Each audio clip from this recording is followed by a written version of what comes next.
Greetings, everyone. Here we are with another fresh unboxing. This time it's going to be for the Walking Dead universe role-playing game starter set. This is from Free League Publishing. This is based on the comic book series as well as the AMC show, The Walking Dead. So, there you go. Overall, as you can see, there's fairly nice artwork on the box. Let's read what's on the back of the box. This starter set for the official The Walking Dead universe role-playing game is...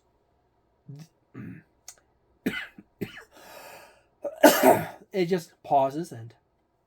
In this game, you will play as people struggling to survive in an unforgiving world. Exceptional challenges can appear from anywhere. From the lack of essential supplies, from conflicts brewing within the group, from hidden construct flaws in your safe haven, or from approaching walkers hungering for your flesh. Fight the dead, fear the living. And what is contained in this box? This box set contains everything you need to start playing. A 40-page condensed rulebook. The game rules are based on the acclaimed Year Zero engine, but further developed and uniquely tailored for the Walking Dead universe role-playing game. The 16-page booklet, The Wolves Dead, presents the first full-length survival mode scenario for the game. 6 pre-generated characters to play. Carol, Gabriel, Glenn, Michonne from the TV series as playable pre-generated characters. A double-sided area map in the format of a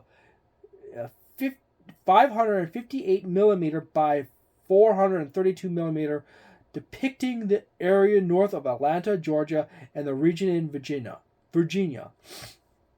3 adventure maps in the format of a 432mm by 379mm, showing locations in Wolves Den scenario.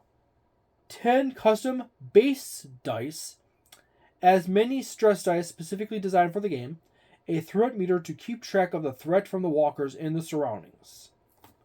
If I remember correctly, this this sold originally for, well, I think I bought it. It was like a $40 range or $48. So everything on the back of the box sounds good, except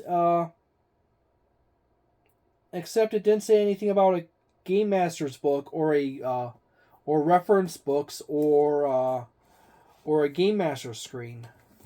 Even a simple Game Master screen like from cardstock is still better than nothing. Even if it's a 3-panel. As long as it has like the core rules that you use the most often on a starter set adventure for the Game Master, that would be awesome. But that appears to not be the case for this one. So, let's open up the box. The artwork on the lid of the box on the edge seems to be replicated on the lower box as well.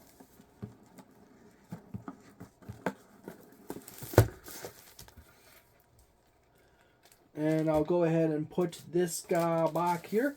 It is a untreated lid. So as used as a dice tray, it will ding and will absorb moisture very easily.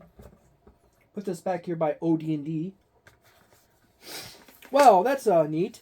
First and foremost, as you can see, it sinks in here. So there appears to be no filler cardboard in the bottom of the box, which I do like very much. There is, as I said, the artwork from the lid is duplicated on the outside of the box. We have some black dice and some red dice. I believe the dice standard the dice are numbered. However, there is the dice are numbered. However, you notice that there is like a hand symbol and a bullseye symbol. The hand has a number 1 in the corner of it, which you can see right there. And the bullseye has a 6. So if you that's the thing, if you ever want to like have custom dice with custom symbols on them for a system, it's always a really smart idea to have on your custom system dice to have numbers in the corner so people can always revert back to using the numbers on your custom design dice. It's even easier to see on these black dice, the numbers in the corner. So one set of the dice is regular dice, and the other set of the dice is literally just a gel pack. Do not eat these. We have a what appears to be a threat meter for your game, and this piece has fallen out of this piece. So what my best guess is that it would normally be shipped like this. And you punch out these as well as the holes in the center. And you then take this little sprocket here and attach them to that. And then you turn this top one by the number to indicate the level of threat in the area. To indicate to your players, oh dear goodness, you're about to get into trouble. As with usual with Free League Publishing products, there's usually a little booklet that is included in it. Dragonbane seems to be their big one that they want to promote the most now. And then they have Blade Runner in here, Walking Dead universe, which we're going through right now. The One Ring, which runs on its own system separate from the D&D 5e one, this is the D&D 5e one right here. The first book for the D&D 5e one has been released on D&D Beyond, and the character classes only go up to level 10. Oh yeah, right on the other side is Coriolis. I don't know anything about Coriolis. It appears to be sci-fi. Then we have Alien, Vesson, which is a Gaslight era horror game system. Mutant Year Zero. I have received requests to do videos on Mutant Year Zero. There's a Mutant Year Zero game, RPG, as well as the tabletop skirmish game. Then we have Forbidden Lands, which was the TTRPG, the fantasy TTRPG that Free League Publishing was backing first before Dragonsbane, and then Dragonsbane became a big thing, and then Free League Publishing switched over to that. You got Twilight 2000, which I'm actually interested in, but I have yet to buy anything for it. Or I might actually have the box set. I don't know. I can't remember. Then we have Tales from the Loop, which is both an RPG and a board game. They have a board game version of the game RPG. We have Symborium. There is two different versions of Symborium. We've got Symborium, which is the regular tabletop role-playing game with its own system. And then we have Ruins of Symborium, which is the Dungeons & Dragons 5th edition equivalent. And then we have a whole bunch of indie one-offs that Free League Publishing has published for various other people. If there's any of these in here you want me to cover more of, say so in the comments. So there we go. First and foremost, what we have here, right off the top, is what looks to be a bunch of player sheets. Oh, this is funny.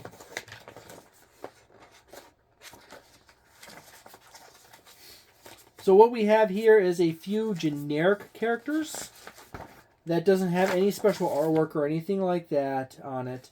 It's just a generic sheet with basic information on both sides.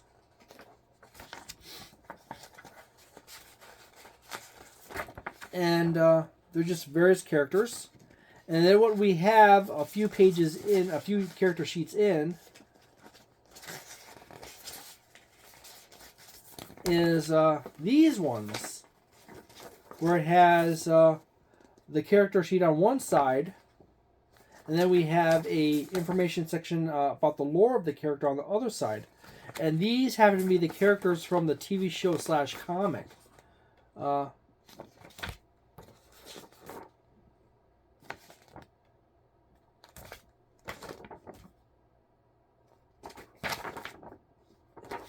There is no generic blank character sheet in this box. All of them are colored ever so slightly. So they're going to be rather expensive on printing, and you have to spend time actually photoshopping out the text so you can use them as a template for actual games. As it stated before, there are multiple maps that are included in this box. We have the Georgia and Virginia area map, which I do not know how accurate it is. It's you got the Georgia map, the northern section, and then you have the Southwest Virginia map. And it's actually fairly thick, and probably could be really resistant to ripping. I'm not going to test that. It's bound to happen. You pull open a map very quickly, and boom, you accidentally rip it. And then we have multiple 2-panel maps of various regions, like a town.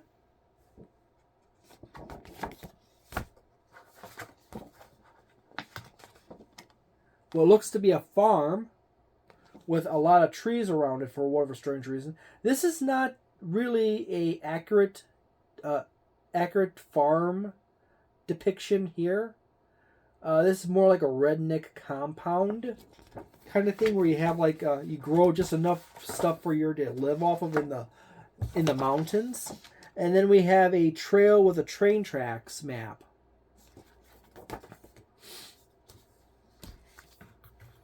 And then we have a set of books here. Both of them happen to be saddle-bound stapled books. One black book and one red book. The black book happens to be the adventure, and the red book happens to be the rules for the system. The red book is obviously thicker than the black book. Quick paging into it. We have a background on the Wolf's Den adventure. We have an immediate map for where the locations are, as well as a starting of the scene overview for the game master and the players, and starting the scenes for the adventure.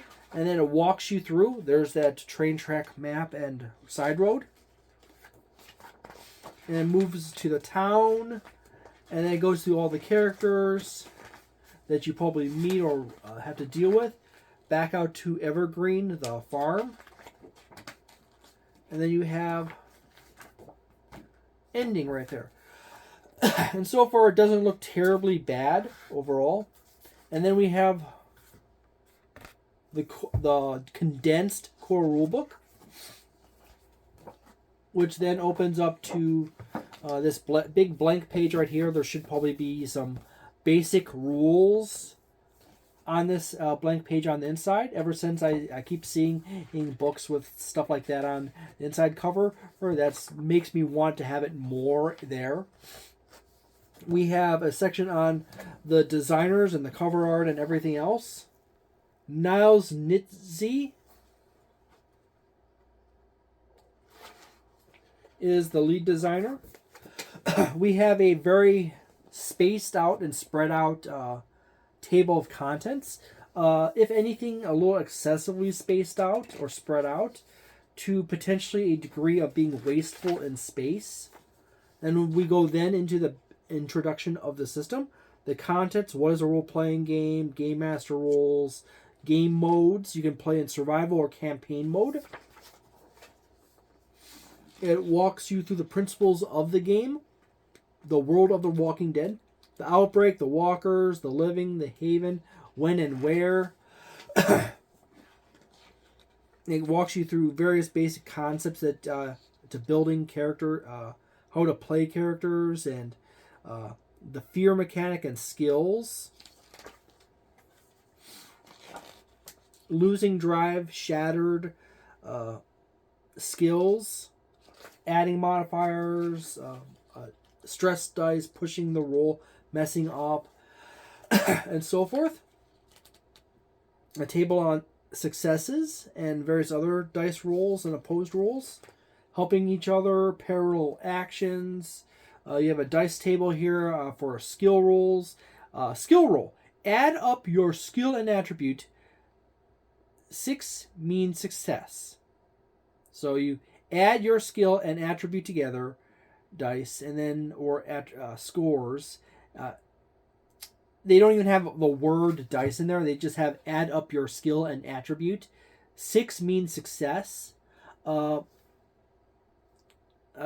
probably should add your skill modifier to that, or add your skill dice, or add something else to that. And it probably is mentioned before that table, but it's really good to have a reiteration of the statement of roll such and such dice for such skill, add such and such to that, and then go from there. But you also have a D6, which is regular die roll. D66, roll 2 dice. The first represents the 10s and the other the 1s. And a D66 is a D666, roll 3 dice. The first represents the hundreds, the second the 10s, and the third the 1s, which is really nice that they explained that part. Double high, roll 2 dice, choose the highest.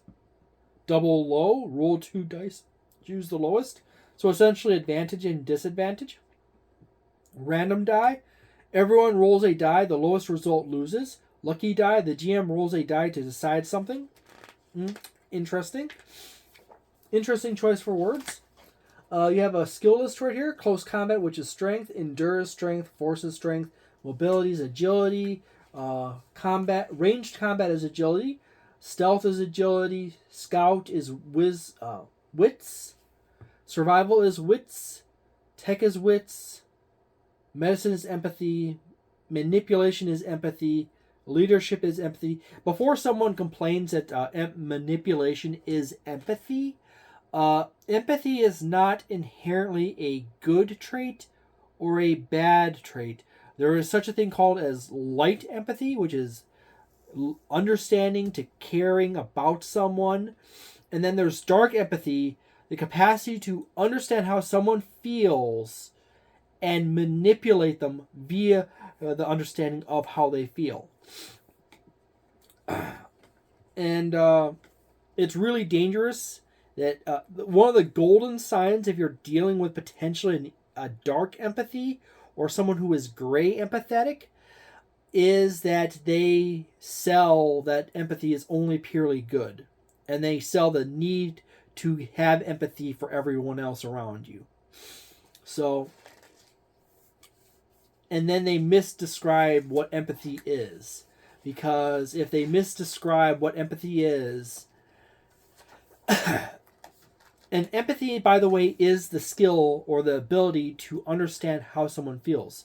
Sympathy is feeling bad and encouraging the person in their feeling of feeling bad and stuff like that. Like, I feel for you.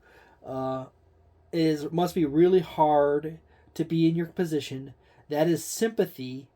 And that is usually a tactic that dark empaths utilize to manipulate people. So I like the fact that manipulation is an empathy skill is good. And leadership is also an empathy skill.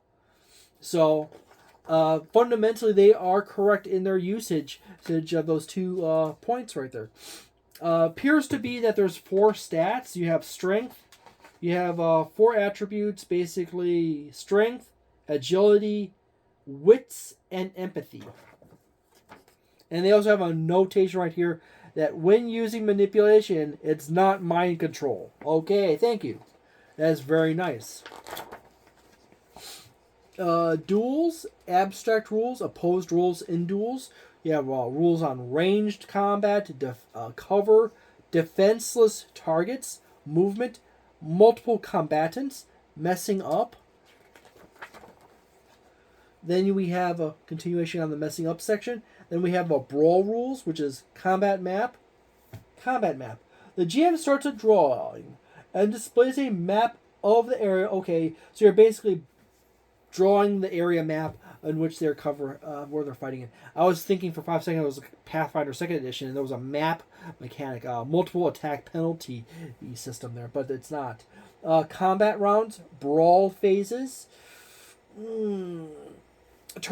Whenever you get into a TTR tabletop role-playing game and you have phases in combat actions, like an exchange, it naturally complicates the process of people remembering the sequence. However, it actually does make the game deeper if you get past the learning stages of you have like a phase 1, and then your opponent has a counter action to your attack, and then you guys roll off on that, and then it resolves, and then you do, whoever succeeds does their damage and stuff like that.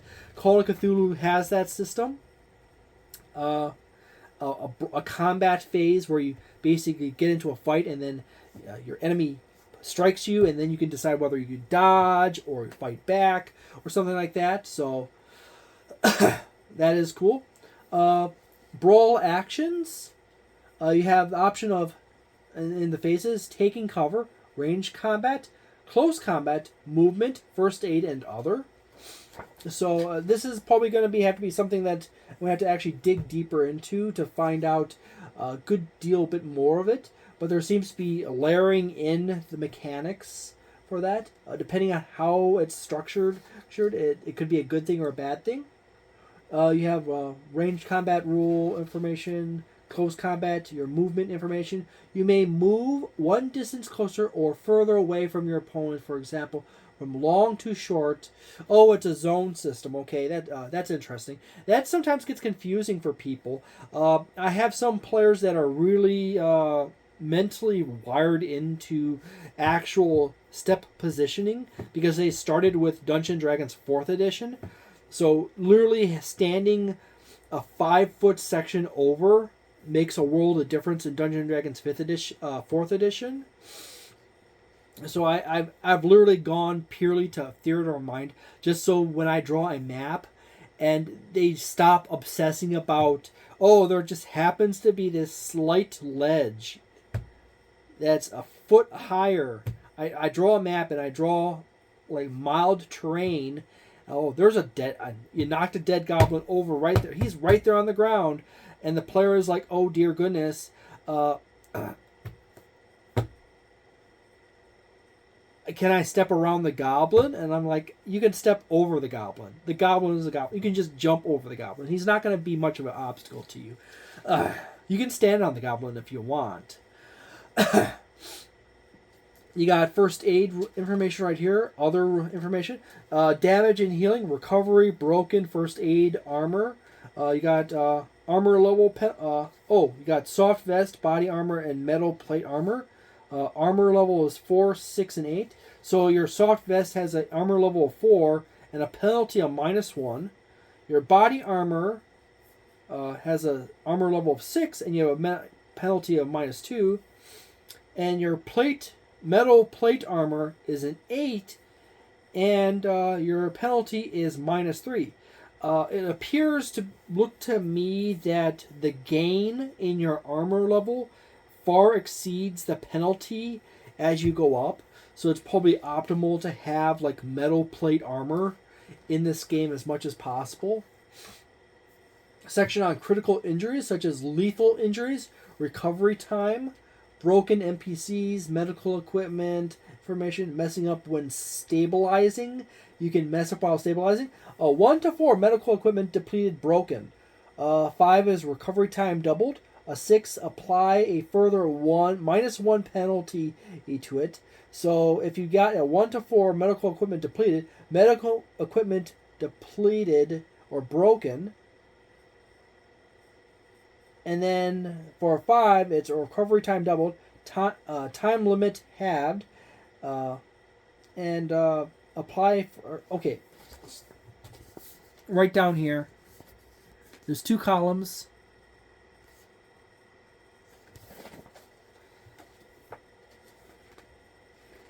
medicine roll successful, medicine roll fail column.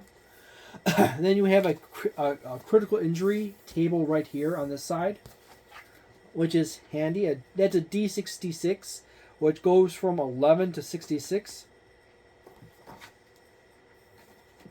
You have a section on relieving stress, various hazards in the environment such as explosions, fire, the fallen, hungry and tired. And then you have a section on gear with damage range. So you have a weapon damage that goes from 1 to 3, and then a Molotov, a BP of 6. So that's the BP must be for burst or explosion, or basically an AOE effect. So you have a Molotov cocktail has a BP damage of 6, and a grenade has a BP damage of 8, and rocket launcher has a BP damage of 10. A tank cannon is a BP damage of 12. The damage bonus of a knife is a 1, and the biggest damage is a 3 for heavy machine gun. There might be some more mechanics in the heavy machine gun. And you got a damage bonus of +3. Range is extreme for a heavy machine gun. Slots for the heavy machine gun is 3. So it takes up 3 slots. And throwing knife is only a half a slot. A Molotov cocktail is half a slot, as well as a grenade. So I guess you could probably carry 2 throwing knives in 1 slot, and depending on how many slots your character has, you probably can carry a whole bunch of knives and chuck them like a knife chucking machine, or throw multiple grenades. I guess if you're really lucky and you have a lot of you can carry a lot of grenades. You can chuck a lot of grenades and get a lot of splash damage on a lot of different enemies. General gear, ranged. That was just ranged weapons. Damage for a foot or a fist, if you're punching something, is a 1. Has a bonus of 0 and has no slot requirement. Improvised weapons is 1 with a bonus of 1 and a half a slot. So let's say I have an improvised weapon of a table. Mr. Game Master, I have a table as a improvised weapon. It only requires a half a slot for my weapons and stuff like that. So when you start getting into including improvised weapons as a actual weapon system, you get into that dangerous area of some players. I carry a gigantic anchor as an improvised weapon. Don't mind the fact that it's technically probably the weight of a giant 5 or 6 metal bats or a barbell. It is an improvised weapon, and it only takes up half a slot. There's a section on walker characteristics, fighting the dead, threat levels, and so forth. Increasing threat level, avoiding walkers, reducing the threat level, single walker attacks. So if your party is just wandering around and there's just one walker that wanders right into the situation, what is that going to be like? Fighting a swarm of walkers, small groups, leadership, swarm threat, winning the round, losing to the dead. And then we have some more rules on that, almost making it swarm attacks. There's a good amount of rules on swarm attacks. And then you have a D66 table for walker attack. So the Game Master can just roll out 2 D6s and discover this is a 65. A walker bites you in the face and eats one of your eyes, your nose. Try to fight it, but soon bleed to death.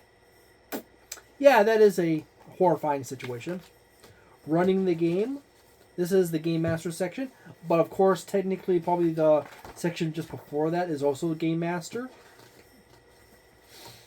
Setting the scenes, playing survival mode, make it come alive, watching the campfire.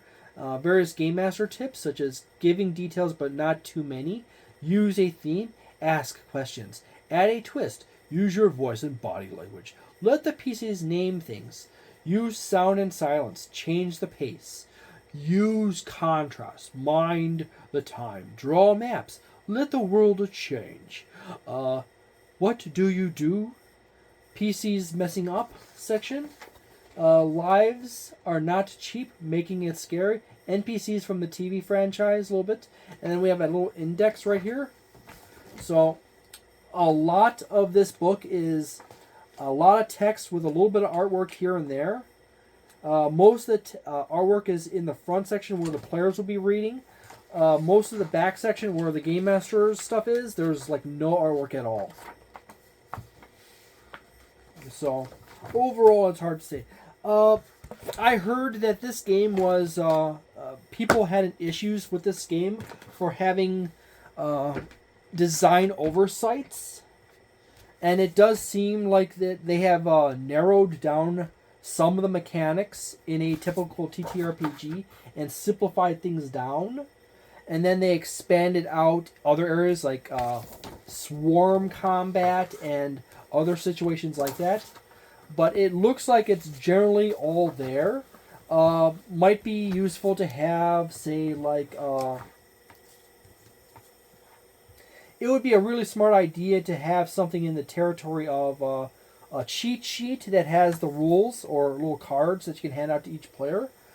Or, in the case of the Game Master, a Game Master screen where all the core rules are happen to be on the screen.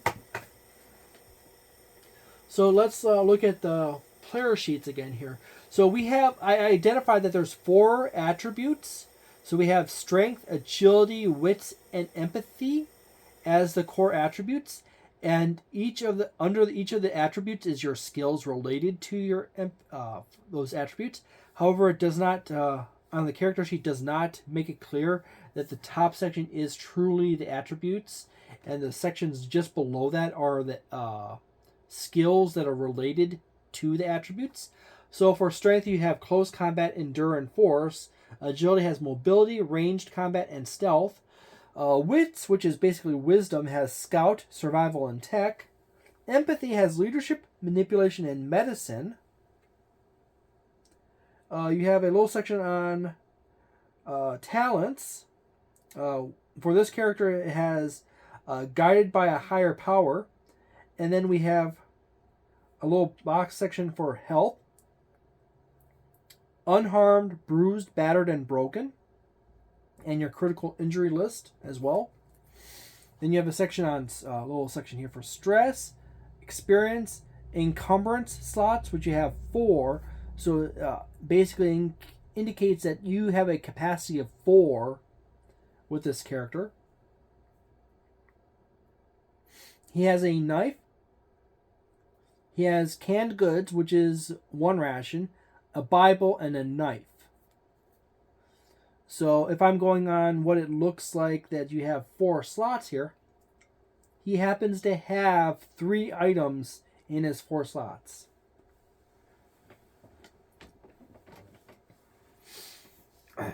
For his drive, he has restore my faith and find a congregation to serve. Issues: may lack faith, killed them all. Oh, my lack of faith killed them all. Pastor.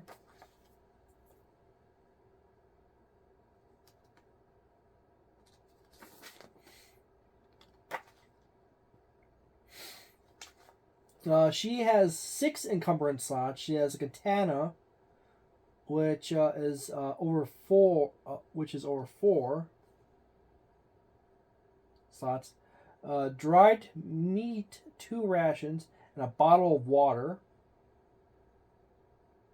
Talents: pet keeper and specialist katana.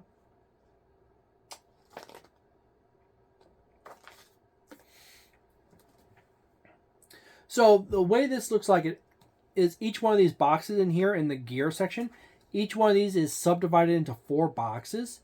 And a weapon takes up X many, or an item takes up so many slots. So your pistol appears to be taking up 4 slots. Your backpack with 4 rations is taking up 4 slots. and a pair of walkie-talkies is taking up 2 here. And it says he has an encumbrance slots of 5. Huh. So the way this looks like, it actually is a total of 9 slots used up on this character.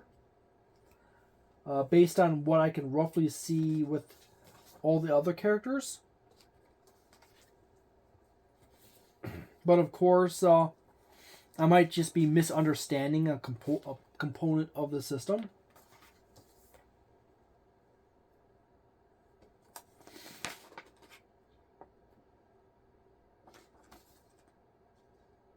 So yeah, it's hard to rate this. I heard that people had issues with this system. It doesn't look terribly bad. This is everything. Let's just say this. Based on what I know from what I've looked through the box and everything else, that it appears that this specific starter box or starter set should be something rated around like a 3.5 or 3.75 as a starter set. There is some nice handy dandy items that are included in it, such as the maps, which are nice in themselves. They have a nice little tracker for keeping track of your threat level. You have 2 sets of dice, which is really nice.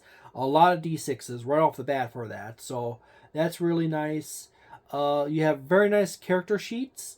I had to obviously read through the rules to actually get a good idea exactly all the components of those character sheets and how they relate, as opposed to just theorizing outright what each thing means. So there you go. But it appears that the starter set for the Walking Dead universe should be like a 3.5 or 3.75 star item. But considering that I keep seeing this thing for $40, that's probably like a 3.5 straight out. For the price, it is fairly expensive. For what you get in it, it's fairly expensive. But it appears to be everything that you truly need for the system. The only thing that it could truly use is probably some reference sheets, maybe like 4 or 5, or just one reference sheet that says, please copy this to hand out for other players. So you can hand out reference sheets, at least one, so you can photocopy it, and a Game Master screen, even if it was just a cardstock one. And that would help it out a lot. However, I do know that there's numerous people that complained about this system, and that is something that will only become apparent if I ever get around to actually reading through the system, getting the core rulebook, and running it, and then we'll find out exactly what kind of problems it has. But other than that, it looks okay. It looks like it's pared down in some areas, streamlined, and then it's expanded out in other areas specifically to deal with swarm situations and chaos moments in a survival scenario. So I don't know if that recalibration has caused some stuff to shake out and fall on the ground and someone forgot to put it back into the system. Sometimes that happens when people take a tabletop role-playing system from another company or something like that, and they copy paste it to their own system, and then they go through it very quickly and change a bunch of stuff to modify it. Or within the same company, this could also happen. They take a core system and they pull it over and they modify a bunch of stuff, and then they take some of the stuff and par it down and throw it out. Sometimes they accidentally take an important component out and forget to replace it with something new or something that covers that spot in the system. So there you go. That's the problem of having like a core system that covers all kinds of different genres, but then you have different games that use a different cutaway section of that system. you eventually run into a situation where you're modifying from the core system to the sub variants, and you forget some key pieces that you're supposed to keep in your system as you're going along. So there you go. If you enjoy this video, please leave a like on this video and subscribe. And put down in the comments if you truly want to see more The Walking Dead universe. There's content. I have so many TTRPGs and content as it is that if there is no demand for a thing at all, I'm probably going to like do only a few videos of that system and then move on to something else. However, if it's clear that I get like 100 views on a video or a couple thousand views and a bunch of comments, I probably will revisit that system again in the future with another video and another video and another video. Okay? Just because buying tons and tons of TTRPGs and of all kinds and styles, like the G.I. Joe role-playing game. Zombie World, a card-based tabletop role-playing game. Animal Adventures. Warhammer, Wrath and Glory. You know, that's a really crazy jump. Oh, I got G.I. Joe here, and I got another zombie game with cards. And oh, look at these cute little puppies. Puppies and kitties adventuring. And then should cue the Warhammer music. Furries. Warhammer Fantasy, Warhammer Role Playing Wrath and Glory 2nd Edition. For Pete's sakes.